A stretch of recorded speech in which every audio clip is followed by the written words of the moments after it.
మన తెలుగు దర్శకుల్లో ఒక్కో దర్శకుడు ఒక్కో స్టైల్. కొంచెం కథను విలక్షణంగా చాలా అందంగా ఒక పొయిటిక్గా చెప్పే దర్శకుల్లో క్రిష్ ముందుంటారు.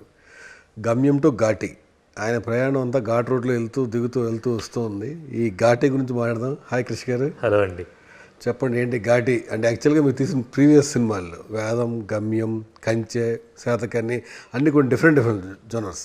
కానీ ఈ సినిమాకి వచ్చేసరికి అంతా కాంటెంపరీగా కావాలని గంజాయి, డ్రగ్స్ ఈ వైపు మళ్ళిందా మీ కథ?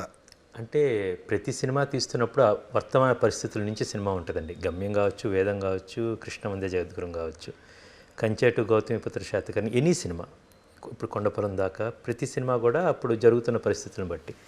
సేమ్ వే ఘాటి కూడా ఆంధ్ర ఒరిస్సా బార్డర్లో తూర్పు కనుమల్లో ఈ ఘాట్లలో ఉన్న ఘాటీలు ఈ గంజాకి కొంతమంది మ్యూల్స్గా అయ్యారన్నమాట. ఒక చాలా పెద్ద ఎకో సిస్టంలో ఉన్న డిఫరెంట్ లేయర్స్ గురించి తీవ్రమైన భావోద్వేగాలు చూపిస్తూ ఈ గట్టి మనుషులు, గట్టి మనసుల కథ, ఈ కథ చెప్తే బాగుంటుందని ఆలోచనతో చెప్పడం జరిగిందండి. ట్రైలర్లోనే చెప్పారు మీరు, అక్కడ పండే గంజాయి, దాన్ని ట్రాన్స్పోర్టేషన్. అంటే ఈ గంజాయి ఇప్పుడు ఎక్కువ మీరు పేపర్ చూస్తూ ఉంటే న్యూస్లో కూడా గంజాయి, డ్రగ్స్ లేకుండా వార్తుంటలేదు న్యూస్ పేపర్లో కానీ దాంట్లో కానీ. మొన్న రీసెంట్గా హిట్ అయిన పుష్ప ఎర్రచందనం మీద వెళ్ళారు. మీ సినిమాకి ఒకసారి గంజాయి మీద పూర్తిగా వస్తున్న సినిమా, ఆ ట్రాన్స్పోర్ట్ మీద. అంటే దాని మీద ఈ రిఫరెన్స్లు ఏమన్నా ఉపయోగపడ్డాయి? దానికోసం అన్నా కూడా ఇది ఘాటీల గురించిన ఒక కథ అండి. పుష్ప అంటే ఇట్స్ పుష్పరాజ్ కథ అన్నమాట.